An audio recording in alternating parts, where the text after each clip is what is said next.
They all say I will never walk. Do you believe that too? The words trembled in the air, spoken from her wheelchair in the quiet room of her father's house. She was only 5, her legs unmoving since birth, trapped in a world of pity and silence. Her father was a famous surgeon, a man who believed science could solve anything, yet even he had failed. Machines, medicines, endless treatments.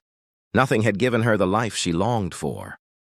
And now, in this moment, she wasn't speaking to a doctor or a man of wealth. She was speaking to a boy.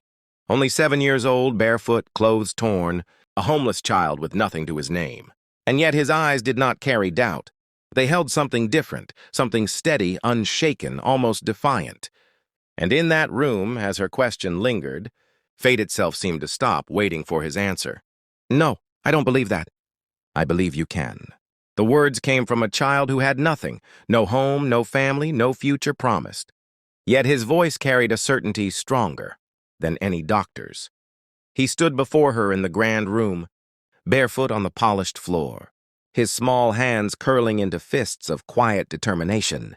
For a moment, the girl simply stared at him, as if trying to understand how someone so broken could speak with such unshakable faith. All her life, people had spoken of her weakness. They told her what she could not do, what she would never be. But this boy, this stranger, spoke only of possibility. No medical chart, no surgeon's lecture, just 7 words that burned like fire in her heart. In that instant, the air in the room seemed to change. Hope, fragile yet alive, began to rise. And for the very first time, she wondered, what if he was right? The boy's voice low but firm as he steps closer. Let me try. The words sounded too bold for a 7-year-old, yet they carried a weight that made the little girl's heart tremble. She gripped the arms of her wheelchair, staring at him with wide eyes. No one had ever asked. No one had ever dared. In this house of wealth and medicine, where even her father's brilliance had failed, the idea seemed impossible, foolish even. But this boy did not waver. He knelt before her, his hands small but steady, his gaze filled with a fire she had never seen before. To him, she was not broken, not weak, not trapped. She was simply waiting for someone to believe. And in his heart, belief was stronger than science. The silence in the room grew heavy, the ticking of the clock louder, as if the world itself leaned closer to watch. Could a homeless boy with nothing but faith awaken strength no doctor had ever found? The question lingered, burning in the air as he reached out his hand. The boy's voice, calm and steady as he extends his hand. Take it, trust me. Her tiny fingers trembled as they touched his, the warmth of his hand wrapping around hers with surprising strength. For a moment, fear paralyzed her. She had tried before. She had cried before. Every attempt ended the same, with failure, with pain, with disappointment in her father's weary eyes. But this felt different. This boy didn't look at her like a patient. He looked at her like someone who was capable, someone who could fight. Slowly, he bent down, placing his other hand gently beneath her arm. One step, he whispered, just one.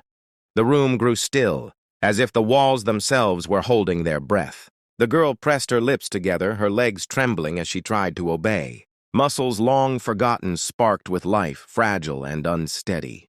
A soft gasp escaped her lips as she felt the impossible, weight shifting, balance forming.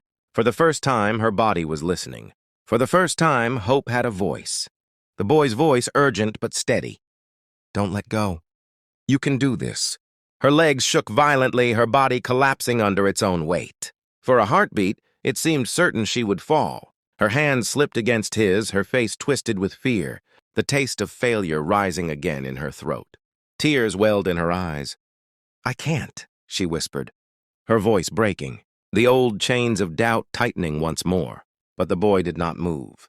His grip only grew stronger, his small frame bracing her with a strength far beyond his years.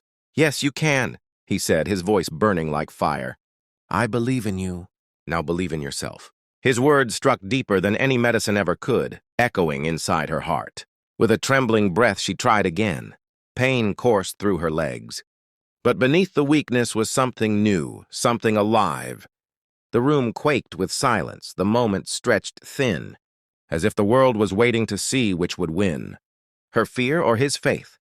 The boy's voice whispering with fierce certainty. One step. You can do it. Her breath came sharp, her tiny body trembling as if the earth itself fought against her. For a moment, nothing moved, her legs frozen, her heart racing. Then, like a spark in the darkness, her right foot shifted forward. A gasp escaped her lips as the chair behind her no longer held her weight. She was standing, unsteady but alive, her small hand gripping his like a lifeline. The boy's eyes blazed with triumph. "See? I told you," he murmured, his voice both gentle and unbreakable. The girl stared down in shock. Her toes pressed against the floor, tears filling her wide eyes. It wasn't perfect. It wasn't strong. But it was real. She had moved on her own. For the first time in her life, she was not bound to wheels. The silence in the room felt sacred, heavy with wonder, as if the world itself had just witnessed its first miracle. The boy's voice, firm and steady as she trembles. "Don't stop now!" Another step. Her legs shook like fragile branches in a storm, her arms tightening around his hand as fear clawed at her chest. Every inch forward felt impossible, every second heavier than the last. She wanted to collapse back into the chair, to surrender to the life she had always known. But his eyes held her steady, eyes that refused to give her permission to quit. She shifted again. One step became two. Two became three. Her body wavered, tears streaking her cheeks. But each step carried a force greater than muscle. It was faith. It was courage. The boy's voice guided her like a beacon, pulling her through the pain. "You're doing it," he whispered, his tone blazing with pride. And in that quiet room, her tiny footsteps echoed like thunder. A miracle was unfolding, one fragile step at a time, the sound of a door opening. The father's voice stunned, almost a whisper. "Emma?" The little girl froze, her tiny hands still gripping the boy as she stood trembling on her fragile legs. Slowly, she turned her head toward the doorway. There stood her father, the great surgeon, the man who had tried everything and failed, his briefcase slipping from his grasp, eyes wide in disbelief. For years, he had lived with the weight of her suffering, burying himself in science, desperate for a cure. And now before him stood his daughter, standing on her own. Tears filled his eyes, his chest heaving as he stumbled forward, unable to believe what he saw. The boy looked up at him, dirt on his face, clothes worn and ragged, yet holding his daughter steady with a strength no medicine could match. The surgeon's lips trembled, his proud, practiced words lost. All he could whisper was her name again, broken by awe. "Emma." The surgeon's voice choked with emotion. My God, she's walking.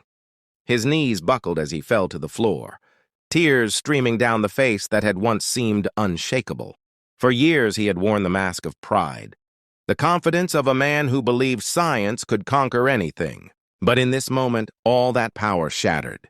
His daughter, his precious child, stood on her fragile legs, trembling but alive, guided not by medicine or machines, but by the hands of a boy the world had forgotten. The surgeon reached forward, his trembling hands covering his mouth as sobs broke free. He had spent fortunes, searched the world for answers, yet the miracle stood here, born not of knowledge, but of love, faith, and courage. His eyes lifted to the boy, ragged and barefoot, and for the first time, the great surgeon bowed his head in respect. Pride dissolved into gratitude. Arrogance melted into tears. And in that quiet room, a father's heart finally understood. The boy's voice quiet but certain as he steadies the girl. "I told her she could." The words fell like thunder in the silence, simple yet unshakable. The surgeon, still kneeling on the floor, wept as his daughter took another trembling step toward him, her arms reaching out. He caught her, pulling her close, his tears soaking her hair as he whispered her name over and over. For years he had prayed, searched, and fought. But the miracle had come from the one place.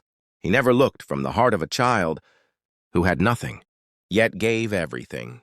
The boy stepped back, his small frame silhouetted against the dim light of the room, dirt still on his hands, but something greater shining in his eyes. In that moment, he was no longer just a homeless boy. He was proof that faith could move where science could not, that courage could awaken what the world declared impossible. And as the surgeon lifted his head, meeting the boy's steady gaze, he knew he was not looking at weakness. He was looking at strength, the kind that changes lives forever.